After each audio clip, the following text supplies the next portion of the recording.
You're listening to Bigfoot Society, and I'm Jeremiah Byron. Tonight's account is not from a hunter or a thrill seeker. It's from a mother and the autistic son who asked her to follow him into the woods, and she said yes.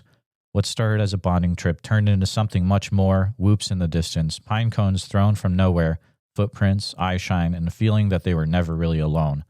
From the forest of Pikes Peak, Colorado, to the quiet ridges of Rampart Range, this is the story of a family changed by Bigfoot. It's real, it's raw, and it's not what you expect. This is the story of Dana Beasley, the woman they call Sasquatch Mom. Stay with us. All right, Bigfoot Society, we've got the privilege of talking to Dana Beasley today. Dana is a Bigfoot researcher from the Pikes Peak region of Colorado, and she and her autistic son go out in that area and have really experienced some interesting things. She'll be sharing about that today. So welcome to the show, Dana. How's it going? Oh, it's going great. Thanks for having me on, Jeremiah. Absolutely. Before we get started, is there anything else context-wise that listeners would need to know about you guys before we get going? Well, I am a child of the 70s, so I have always been fascinated by this subject. And one night when my son was a teenager, he's 24 now, he asked me, he said, "Mom, I want you to go Bigfooting with me." And I thought to myself, yeah, sounds intriguing, but too scary, not interested. And then I changed my mind because I realized that reaching my son meant going after what he was interested in, and I was intrigued with it anyway. So that's kind of how I dived into it, from being a child of the 70s with my son encouraging me.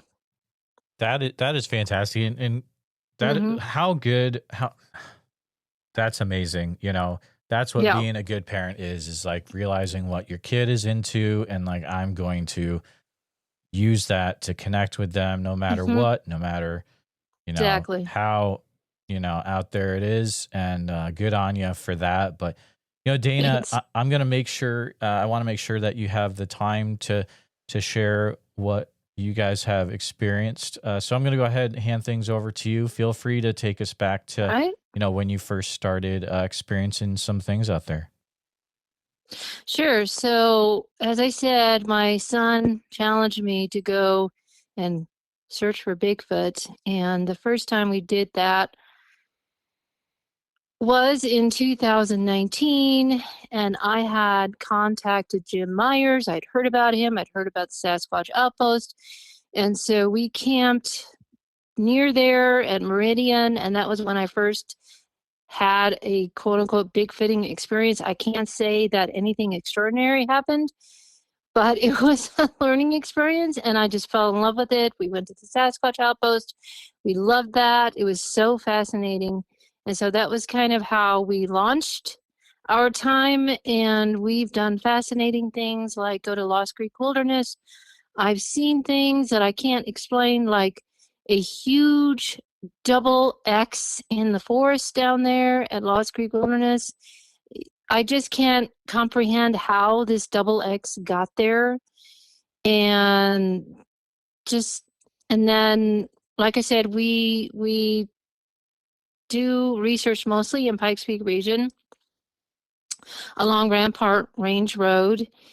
And I'll never forget the first time we went to a spot there that we actually called a spot, where it was Halloween night, and we got to this ridge, and we were overlooking some valleys and some more ridges. That area is kind of like different fingers of hollers and ridges, and we heard a howl, and Sam, that's my son's name, he got so excited and he starts mimicking Matt Moneymaker. I do believe there's a Squatch in these woods or something. And it was just to see that joy in his face when he heard that, and the thrill of it was so tremendously exciting. And so we had that experience, and then we had an amazing experience at the ridge, the next ridge over.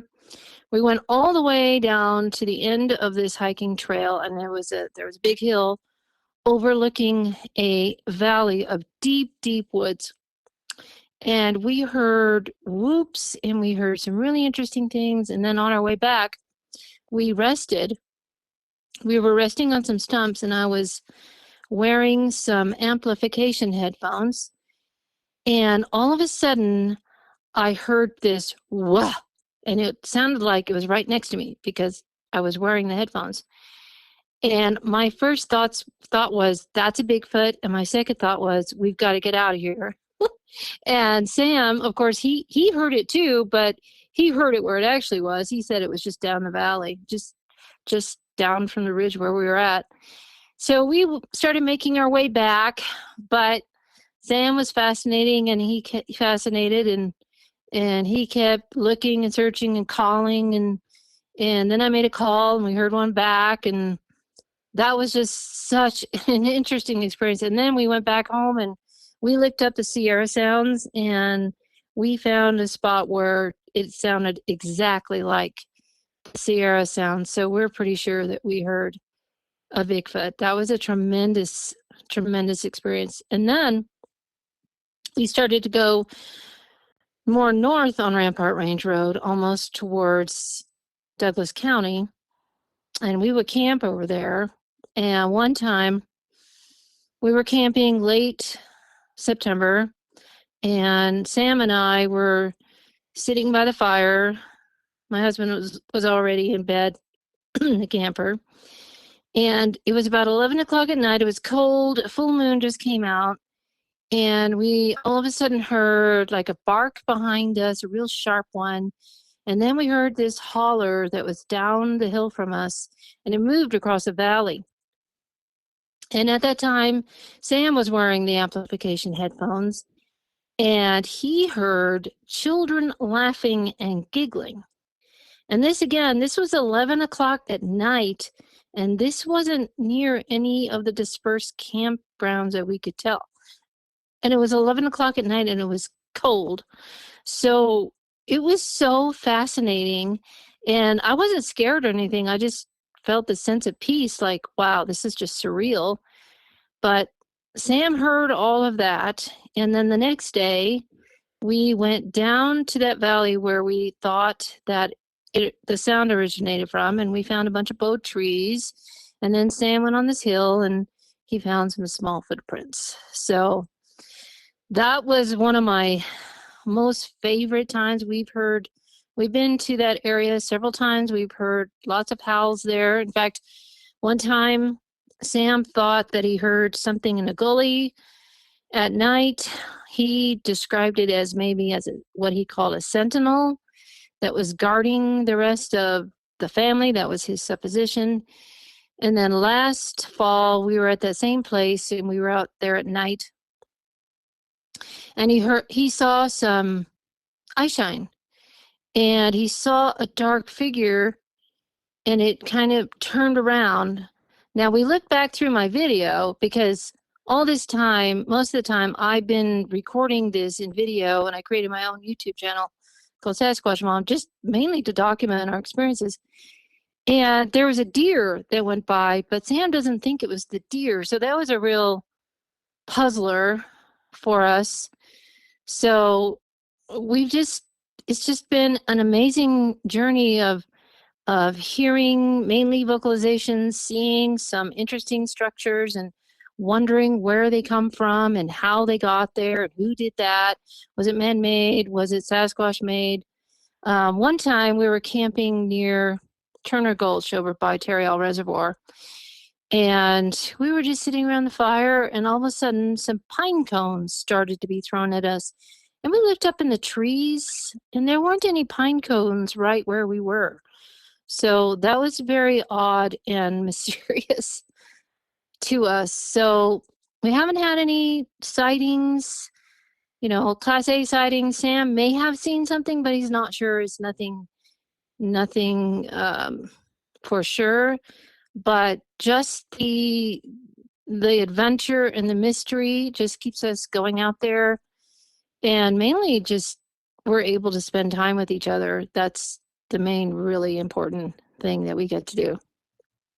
I agree. I've taken I as well have a a child, and I've taken him out in the woods to do kind of like Bigfoot camp out, father son thing, and it's a really special time. I recommend parents, if you can take your kids camping, it is a great way to bond for sure.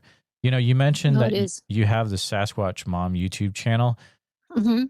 Have you ever seen anything upon second review of the footage that you're putting up there, or have people pointed out anything after seeing people things? Have pointed out things. Now, I don't know that I see them myself, but definitely people have pointed out things. Or like there was this one time in the same area in the northern part of Rampart Range where we go to, that we heard some yips and some strange howls, and I happened to catch that on video, and I played it, and people were like, "Oh, that's a Bigfoot." And then last summer we went to the Bigfoot conference hosted by Sasquatch Outpost and Sasquatch Clothing Company, and there's a gentleman named Jason Frank who wrote a book, and he is a well-known researcher in this region, and he listened to it and he said it was a Bigfoot. So I don't know, but yes, but I have had people say in my videos, "Oh yes, there's something there at 3:38, whatever." So yes. That's awesome. I love when the community starts to come together and you get people throwing stuff into your comments and like, "Hey, look at that!" And it's always a good time. I'll be putting out vlogs kind of like that starting in a few months, and it'll be fun to see if that stuff kind of gets picked up and people start throwing stuff in there. But what I love is that there's kids that watch it too. One particularly brothers named Jacob and Noah, and they just love to watch my show. So that's pretty humbling. That I just love that there are kids watching it and liking it. No, absolutely. I mean, you never know who's watching your content, and I'll be at conferences, and I'll have families come up and like really little kids saying, "Oh, we love listening to your show," and I'm like, "Well, that's why I edit out the swears now," because you never know, right? When the little kids are listening. I know, and my most popular video has a swear word in it because we were coming down a trail. We were hearing all these whoops all around, and then all of a sudden we hear gunshots, and some idiots were shooting off guns off of the road, very short distance from the road, and it was illegal to shoot there, and I let off a bad swear word, and I hardly ever swear. So yeah. That is in there. That's funny. You got your PG-13 for that one, probably. Yeah, right. Right. You mentioned that Sam found some smaller footprints the one time. Do you have any estimate of how of their length at all, or were you able to measure them? Oh boy. I think sometimes we get so excited that we forget about things like that. Yep. I don't have that, but I do have that on video. Okay, got it. So, well, there you go. We'll have the link to that definitely in the description or show notes, so people can check that out. Yeah. And then come back here and they can be like, it was this big. Have you guys ever experienced any weird physical effects when you've been out in the field looking for things? Sam has. Before I even got involved in this, we had visited my brother in New Mexico in the Manzano Mountains, and we had taken our camper there, and Sam was going around tree knocking. And all of a sudden, he felt like he had this headache and he was tired and he had to go inside the camper and rest. And he told me at the time, he said, "I've been zapped." Now, I didn't really know what that meant because I hadn't gotten into it at the time. But yeah, that was definitely one time. And then another time, we were out hiking in one of our favorite places, and it happened to him again. He just got a really bad headache and very tired. And so we went back into the car. As soon as we got into the car, he was fine. We started driving around Rampart Range, and he was perfectly fine. So those were definitely 2 times I noticed that he may have been what they call zapped. That's really interesting. It is also interesting how it affects different people in different ways. Right. And especially when you take the individual out of the environment, it usually is like, all right, we're good. Yeah. Yeah. Very, very Yeah. He was stuff. perfectly fine. So I think there's something to infrasound. It's definitely a very interesting thing.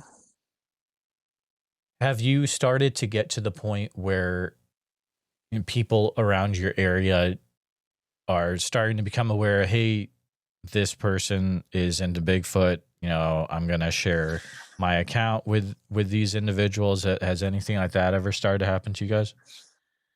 No, unfortunately not. Most of our connections have been through Jim Myers and more up in that area. So I haven't met too many people around Colorado Springs. I would love to. I'd actually like to start an organization, mainly so that some other, maybe younger people can be with Sam going out into the mountains, and he could do a little more radical things without his mother tagging along, who isn't in, the best of shape and is a slight bit older than him. So, that would be so great. And also, I'd love to camp out in the Rampart Range. You always hear the stories of you're in a tent, and Jim Myers tells stories like that. He's in a tent and he sees his handprint on, but maybe there would be more safety in numbers. I'm a little bit scared of that. I've come a long ways, because when I first started, I would get so scared. It was hilarious. I was be scared to go out at night, and now I love it. I love going out on night hikes, and I love camping in wilderness areas in my safe camper. But yeah, I'm trying to get myself to go actual tent camping in a total where there's no campgrounds whatsoever in these dispersed hiking places. I can tell you, but it's pretty wild. Yeah. So that would be where safety in numbers would be nice. Besides just my son and I, or my son, husband and I, yeah, that would be nice. So we'll see. But yeah, I would love to know more people around this region that actually do that, because I don't know of anybody. Well, hopefully through this, people from that region can check out your channel, maybe start a few conversations on the in your comments, all that good stuff that can lead to some fun things. But yes, that'd be great. Are you okay if we discuss autism and Bigfoot for a few minutes? Oh, absolutely. Okay. Just wanted to double check. Subjects. Yeah, absolutely. Do you think that, I mean, this is going right into it, but do you think there could potentially be any connection between autism and Bigfoot? That is something that's being thrown around the community in the last few years. Interesting. In the sense of someone like Sam having a special ability to sense things, I would definitely agree with that. I'm not even exactly sure what you mean, because that hasn't reached my ears, but I definitely see in him a ability to, like, first of all, he can focus on this subject. He focused so much on it that, well, we were homeschooling when this all started. I turned this into a homeschooling science class, cryptozoology, and gave him a full credit for it, because when he dives into something, he dives into it, and he did it full force, and he has a lot of knowledge about it. So I definitely think that there is some kind of connection with being able to have that kind of different sense, if you know what I mean. No, I definitely get it. I've even been involved with certain groups where there has been an autistic child present, and sometimes there's more interactions, which then maybe you're thinking, is it because that individual is here? I don't know if there's a way to prove that, but there's some people, I don't know. especially if there's an individual, his name is Chris Noel, and he even has a book about the potential connections between Sasquatch and autism. And it's just, I think it's also maybe a thing on the mind of the community. I don't know if you've listened to the Telepathy Tapes podcast that has been. No, I have not. It's very, very interesting. It's I can tell you that this has helped my son so much because before we started this and some other things that I'm doing here locally, he was stuck in front of his computer. He hardly talked to anybody.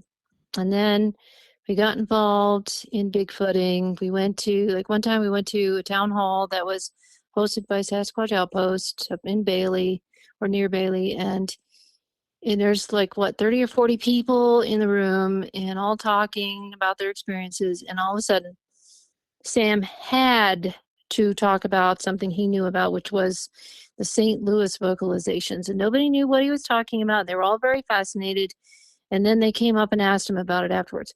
This is my son, who is extremely shy. And like I said, he at that point would hardly talk to anyone except for me. He had to speak up in front of a group. I was floored. And he's just progressively gotten able to talk to more people. And now, last summer, as I said, we went to the expedition, the Bigfoot expedition, and we were driving out to one of the sites on a night hike. And he and this older gentleman were in the back of a pickup truck, and he talked to this guy, Bill, all the way there, all the way back. He talked to anybody. And I told one of the directors of the weekend, I told him about Sam and what this had done for him. And I think maybe I was, I think that touched him deeply. So there is definitely something really healing about being out there in the woods and being out there with his community. It has helped Sam so much. That's great to hear that it is so empowering and for him. And it's such an interesting community because you get these events that happened and they're not written about anywhere, and they're usually not in videos. So then it becomes a passing down of oral tradition in a way where you have one individual that really knows all the stuff about one certain location and the Sasquatch activity there, or the St. Louis vocalizations, which I'm not really even familiar with myself, but now I'm super curious about it. I'd be like, wow, is this in Colorado or is it in Missouri? I don't know. I think it's Missouri. It's really interesting. Yeah, you have to go check that out. So it is a very cool thing, and also empowering. How cool is it that now he's getting out there, he's talking to people, and really making him come out of his shell, I guess, in a way. Yes, exactly. It's exactly what it's done. And now it's interesting. My husband, he's also autistic. He has not been officially diagnosed, but we think it's hereditary, and he has different manifestations of it, different kind of behaviors. And my husband is a bit oblivious. We have to constantly tell him, don't go too far from us, because safety is so important. You don't want anyone to be separated and not see each other in the woods. So yeah, and then our joke is when he sneezes so loud that he scares all the squatches away. Oh, that's funny. Yeah. So he's our foolproof safety. All he has to do is sneeze and we're fine. That's true. Yeah. If stuff gets too crazy, bring out Dad and he can shut it down. Not That's that great. You can do that on demand. That's funny. Oh man. Has there been ever a time when you guys have been out there and things got a little bit too intense for you guys? Well, I may have thought so, but I was a chicken. Like hearing something rustle or at night or whatever. And this is the other thing, it has changed me so much because I used to be so afraid of everything. And it has made me realize that there are worse things to face than the monster you think that is lurking in the woods. It's so much harder to face the monster that's inside of you that tells you, I'm talking about me, that tells me that I'm not good enough or I never amount to anything or all that. The more I face my fears out there in the woods, the more I am able to face my own internal and external fears, and the bolder I get and the more progress I make. So to me, it's just, it saved my life. My son saved my life in that way, especially in just being physical, because before this, I was not exercising. I was losing mobility. And then we got into this and we had this idea. In fact, one of our goals is to hike the Colorado Trail for 30 miles. Oh, you got to get in shape. And now I have a reason to get in shape. And so I've changed in that way too. And I can thank my son for literally saving my life. Wow, what a journey for both of you. That is fantastic. Have you so it sounds like you're over the time you went from being fearful to not as much. Did you find that that affected the interactions at all?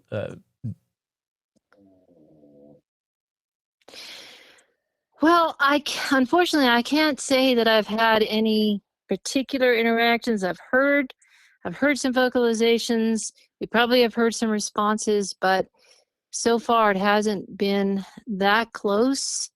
But it would be interesting to see what happens when it is closer. I have had, I don't know if this means anything, but I've had some interesting dreams. I've dreamt about Bigfoots. I even had when we were out in Lost Creek, I heard, and I don't know if it was in my sleep or if I really heard a Bigfoot howl. And then I was in this paralysis, where you didn't know if you were asleep or not. And then I did fall asleep for sure. And I had a dream about a Yeti. But I told Daphne Myers about that not long after, because I think we went back to Bailey and talked to her. And she said, yeah, that campground, there were some vocalizations like a year ago, and people were so scared they got out of there.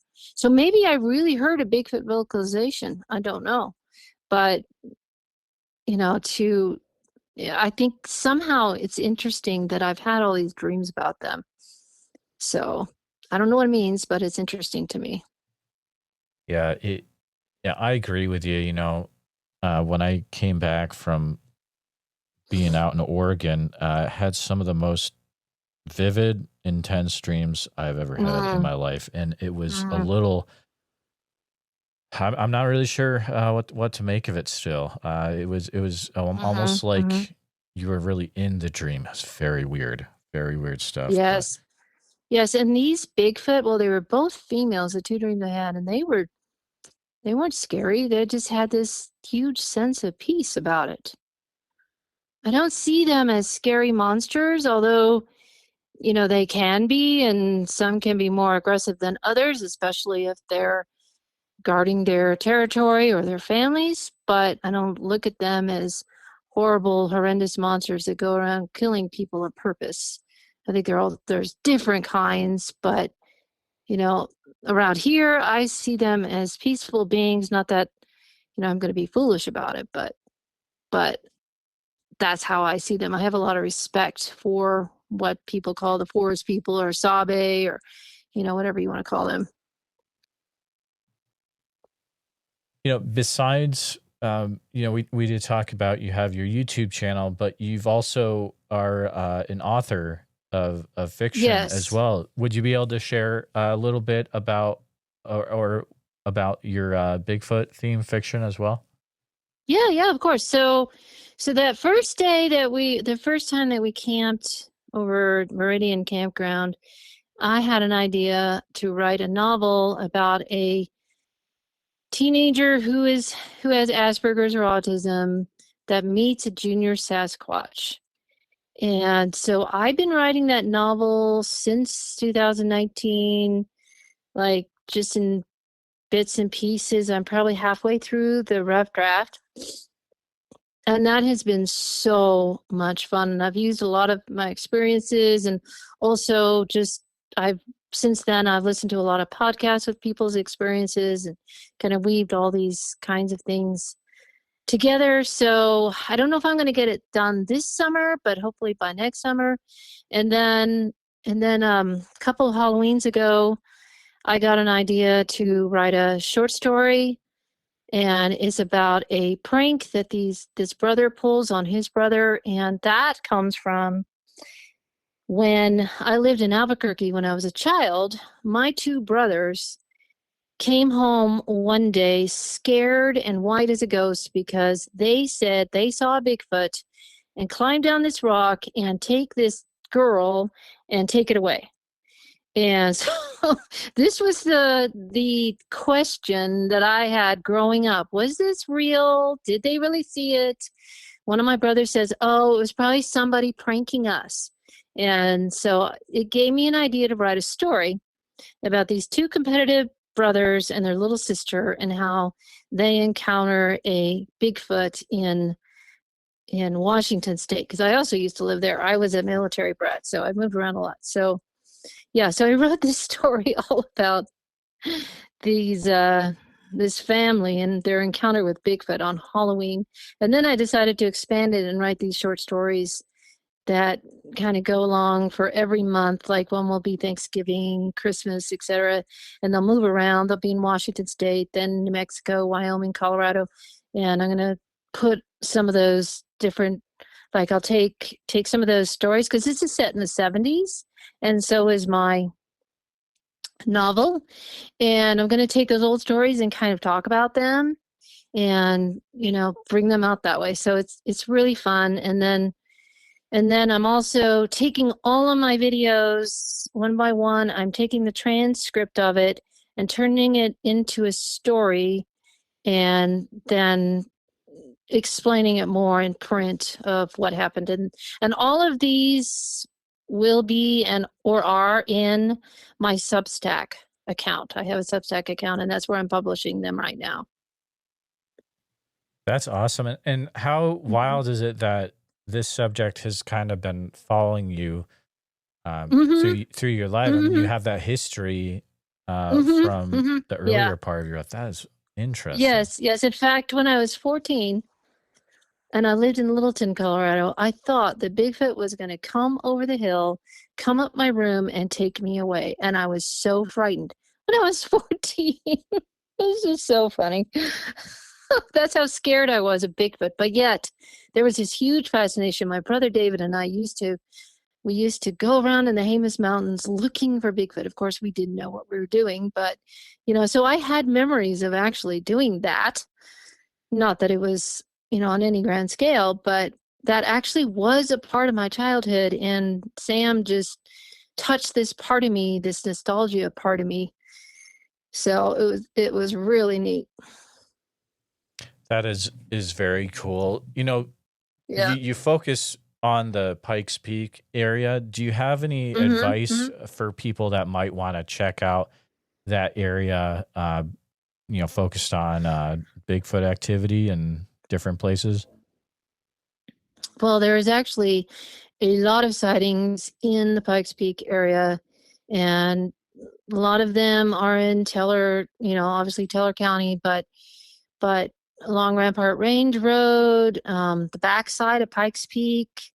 I had a friend who saw a Bigfoot come through Bar Trail Camp, or Bar Camp Trail or something. This is a campground that is on the trail that goes up to Pikes Peak on the east side, and she saw a Bigfoot. So there's Skagway Reservoir. There's been sightings there.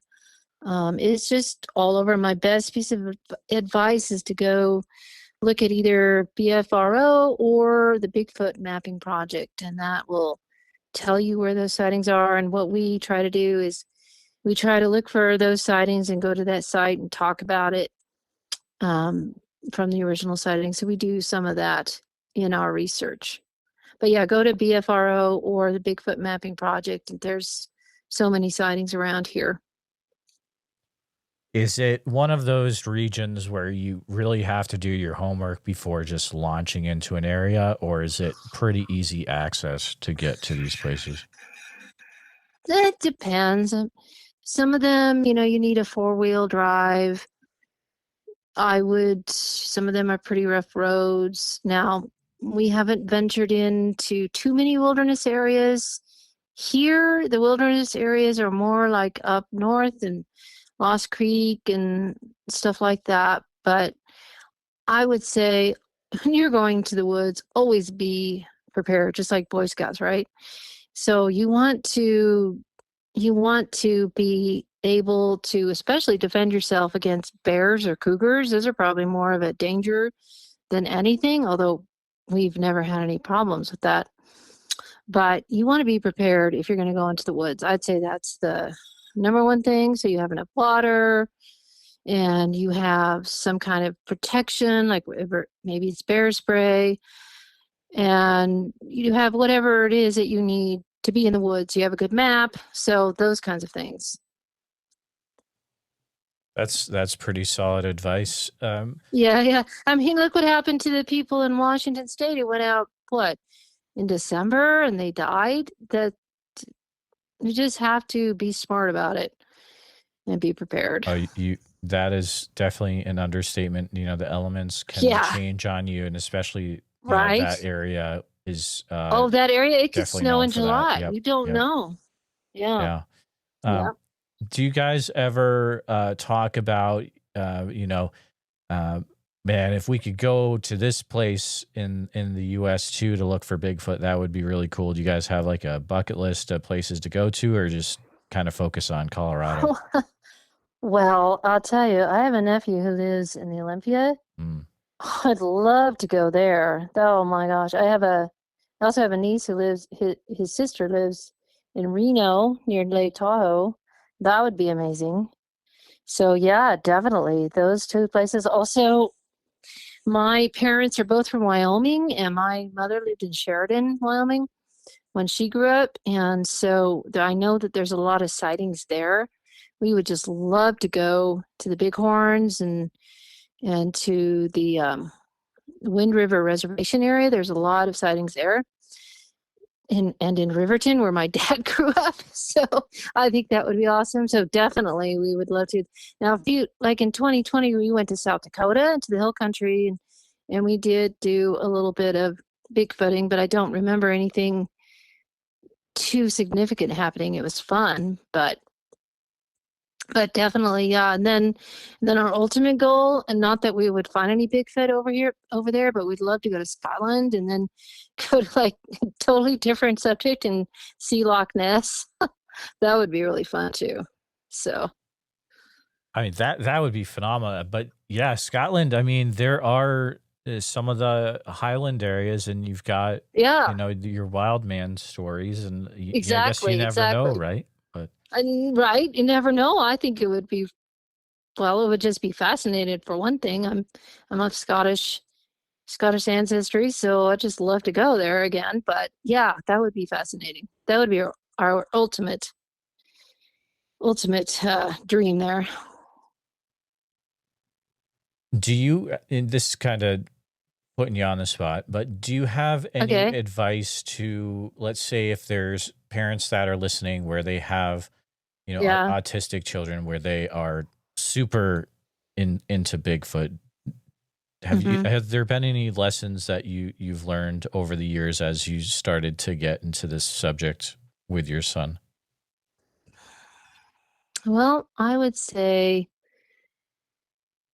give them time and space. I mean, my son struggles with energy, so he's not always able to go when I think I want to. So I have to be patient, and then sleep is a huge factor. So if you're going out camping, making sure that they get adequate sleep. I know it's difficult, when you're out there camping, especially if you're in a tent. But that has been something that has thrown us off. If Sam doesn't get the sleep that he needs, then he just doesn't have the energy to go out in the mountains. So definitely thinking about how the kids can get sleep is important. And also you want to make sure that you're in sight of each other at all times. Having walkie-talkies would be really good. That's what we have. So, but yeah, definitely my number one thing would be don't let them out of your sight. Train them never to get out of sight, because it could take a second and they're gone. I don't mean to scare anybody, but it's just the facts. So you want to make sure that they're always in your sight and they know to be in your sight. No, I think that is great advice as well. Yeah. And I mean, it's definitely not to scare anyone, but it is, it is a conversation that needs to be said. How many stories have you heard of an individual being there 1 second and you turn around, turn back, they're gone forever? I mean, it's so easy to turn your back for a few seconds and then they're gone. That is so easy. So yeah, just having that is so important. Even with us, and we're 3 adults, we don't, unless we have the walkie-talkies, we don't go off by ourselves. Absolutely. Mm-hmm. Dana, it's been a really fun time talking to you tonight, and thank you for being so open with your view of the subject. It's just such an interesting and unique one. Do you mind spending a few minutes reminding my listeners how they can keep up to date with what you guys have going on with your search into Sasquatch out there in Colorado? Yeah, I'd love to. So my YouTube channel the handle is at Squatch Mom, SQUATCH Mom. That's my channel, and I have 100 videos right now. I'm going to have 101 very shortly because I just finished it. So there's that. And then honestly, I just started my Substack, so I don't know the link. But if you want it, I can give it to you. But that's the other place where I write about Bigfoot, either through fiction or I write recaps of the experiences that we've had. That's great. Yeah, I'll make sure to have both those links in the show notes. But Dana, thank you so much, Dana Beasley, for coming on the show. It has been a pleasure. It was fun. Bigfooting is my number one therapy. It's my lifesaver, so I love it. Just wanted to say thank you truly for listening to this episode of the Bigfoot Society podcast. Dana's story is a reminder that sometimes chasing mysteries into the woods leads to unexpected healing, deeper connections, and moments that you never forget. So huge thanks to her and her son Sam for sharing their journey with us. If you enjoyed this conversation, please subscribe to us on YouTube, hit the bell icon so you don't miss any notifications, and share this episode with a friend who'd appreciate it. If you're listening to us on Apple Podcasts or Spotify, make sure you're subscribed there too. And if you feel like leaving a review, that'd mean a lot. Now, if you or someone you know has had a Bigfoot encounter, especially in areas like Subtle Lake, Rainbow, McKinsey Bridge, Sweet Home, Oak Ridge, or anywhere around there in Oregon, please reach out to me at bigfootsociety@gmail.com. I'd love to hear your account. Also, don't forget Sasquatch Summerfest is coming up July 11th through 12th at Green Waters Park in Oak Ridge, Oregon. Listeners of this show get a 2-day ticket for the price of one with the code BFS, like Bigfoot Society, at checkout. Huge thanks to Priscilla for making that happen. So grab your tickets now at www.sasquatchsummerfest.com. Thanks again for being part of the Bigfoot Society. And until next time, keep your eyes open, your flashlight handy, and never stop exploring. And we'll see you in the woods.